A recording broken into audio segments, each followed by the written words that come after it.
নমস্কাৰ বন্ধু বান্ধৱীসকল আজি আমি পুনৰবাৰ আপোনালোকৰ বাবে এটা ইম্পৰ্টেণ্ট সেশন লৈ আহিছোঁ আজিৰ এই ভিডিঅ'টোত আমি আপোনালোকৰ লগত জিকেৰ 10টা ইম্পৰ্টেণ্ট কোৱেশ্চন আলোচনা কৰিম ইয়াৰ আগতে আমাৰ চেনেলটোত জিকেৰ ওপৰত 21টাকে ভিডিঅ' আপলোড কৰা হৈছে য'ত আমাৰ পৰীক্ষাসমূহৰ বাবে আগন্তুক পৰীক্ষাসমূহৰ বাবে খুবেই ইম্পৰ্টেণ্ট কোৱেশ্চনবোৰ ডিসকাছ কৰা হৈছে আপোনালোকে যদি সেই কোৱেশ্চনসমূহ চাই লোৱা নাই তেনেহ'লে মই এই ভিডিঅ'টোৰ ডেছক্ৰিপশ্যন বক্সত তাৰ লিংকটো দি দিম আপোনালোকে তাত গৈ এই ইম্পৰ্টেণ্ট কোৱেশ্চনসমূহ চাই ল'ব পাৰিব তেনেহ'লে বলকচোন আজিৰ ভিডিঅ'টো আমি আৰম্ভ কৰোঁ আজিৰ ভিডিঅ'টোৰ প্ৰথম কুৱেশ্যনটো দিয়া আছে green revolution was introduced in which 5-year plan of India অপশ্যনবোৰ দিয়া আছে second 5-year plan third 5-year plan fourth 5-year plan আৰু ফিফথ 5-year প্লেন ইয়াৰ শুদ্ধ উত্তৰটো হ'ব option C fourth 5-year plan next question the famous peacock throne was build during the reign of অপশ্যনবোৰ দিয়া আছে হুমায়ুন ঔৰংজেব আকবৰ আৰু শাহজাহান ইয়াৰ শুদ্ধ উত্তৰটো হ'ব অপশ্যন ডি শাহজাহান নেক্সট কুৱেশ্যনটো দিয়া আছে which one of the following is the longest বিচ ইন ইণ্ডিয়া অৰ্থাৎ ভাৰতৰ আটাইতকৈ দীঘল বিচ কোনখন ইয়াৰ শুদ্ধ অপশ্যনবোৰ দিয়া আছে ভাৰসভা বিচ মেৰিনা বিচ কেভেলোচিম বিচ আৰু ডুমাছ বিচ ইয়াৰ শুদ্ধ উত্তৰটো হ'ব অপশ্যন বি মেৰিনা বিচ আৰু এই মেৰিনা বিচ ক'ত আছে এইখন আছে আমাৰ চেন্নাইত নেক্সট কুৱেশ্যনটো চাই লওঁ the third battle of Panipat took place in পানিপটৰ তৃতীয়খন যুদ্ধ কোন চনত হৈছিল ইয়াৰ অপশ্যনবোৰ দিয়া আছে 1726 1751 1761 আৰু 1784 ইয়াৰ শুদ্ধ উত্তৰটো হ'ব আমাৰ অপশ্যন চি 1761 1761 চনত পানিপটৰ তৃতীয় যুদ্ধখন হৈছিল next কুৱেশ্যনটো the Shanti Swarup Bhatnagar prize is given for outstanding research in the field of অৰ্থাৎ কোনটো ক্ষেত্ৰত পাৰদৰ্শিতাৰ বাবে শান্তি স্বৰূপ ভটনাগৰ পুৰস্কাৰটো দিয়া হয় ইয়াৰ অপশ্যনবোৰ দিয়া আছে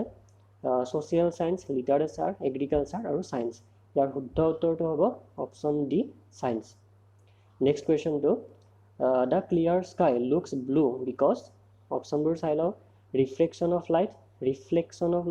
diffraction of light আৰু dispersion of light ইয়াৰ শুদ্ধ উত্তৰটো হ'ব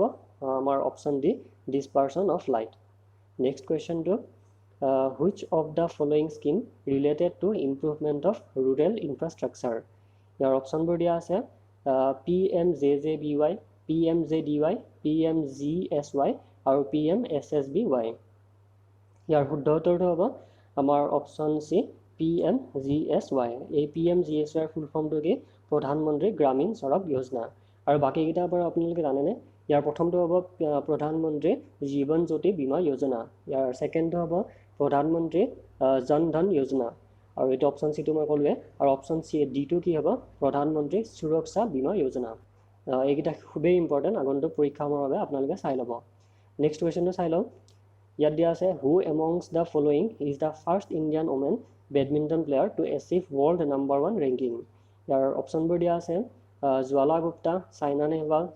সানিয়া মিৰ্জা আৰু PV সিন্ধু ইয়াৰ শুদ্ধ উত্তৰটো হ'ব আমাৰ option B Saina Nehwal next কুৱেশ্যনটো which one is the largest state in India in terms of area অৰ্থাৎ মাটিকালিৰ ফালৰ পৰা ভাৰতৰ আটাইতকৈ ডাঙৰ ৰাজ্যখন কোনখন অপশ্যনবোৰ দিয়া আছে মধ্যপ্ৰদেশ ৰাজস্থান উত্তৰ প্ৰদেশ আৰু গুজৰাট ইয়াৰ শুদ্ধ উত্তৰটো হ'ব অপশ্যন বি ৰাজস্থান নেক্সট কুৱেশ্যনটো আৰু আজিৰ ভিতৰত শেষৰ কুৱেশ্যনটো হৈছে চুজ দ্য ইনকাৰেক্ট পেয়াৰ ইয়াৰ অপশ্যনবোৰ দিয়া আছে অপাৰেশ্যন ফ্লাড যোনটো ইৰিগেশ্যনৰ লগত জড়িত green revolution agriculture white revolution dairy আৰু ব্লু ৰিভলিউশ্যন আমাৰ ফিছ ইয়াৰ শুদ্ধ উত্তৰটো হ'ব অৰ্থাৎ ইয়াৰ মানে যোনটো ইনকাৰেক্ট পেয়াৰ সেইটো হ'ব আমাৰ অপাৰেশ্যন ফ্লাড ইৰিগেশ্যন ইয়াতে ইৰিগেশ্যন নহয় ইয়াতে আমাৰ ডেইৰী হ'ব লাগিছিল অৰ্থাৎ গাখীৰৰ উৎপাদনৰ লগত আমাৰ অপাৰেশ্যন ফ্লাডটো জড়িত হয় গতিকে বন্ধুসকল আজি আপোনালোকৰ বাবে এইকেইটা ইম্পৰ্টেণ্ট কুৱেশ্যন লৈ আহিছিলোঁ লগতে আজিৰ ভিডিঅ'টোৰ যোনটো কুৱেশ্যন সেইটো আমি চাই লওঁ ইয়াত দিয়া আছে the highest peak of the Himalayas in India is in the state of অৰ্থাৎ মানে ভাৰতত হিমালয়ৰ যোনটো ওখ শৃংগ সেইটো ভাৰতৰ কোনখন ৰাজ্যত অৱস্থিত অপশ্যনবোৰ দিয়া আছে উত্তৰাখণ্ড ছিকিম হিমাচল প্ৰদেশ আৰু কাশ্মীৰ ইয়াৰ শুদ্ধ উত্তৰটো আপোনালোকে কমেণ্ট বক্সত কমেণ্ট কৰি জনাবচোন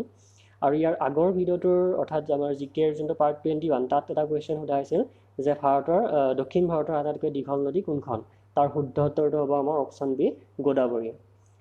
গতিকে বন্ধুসকল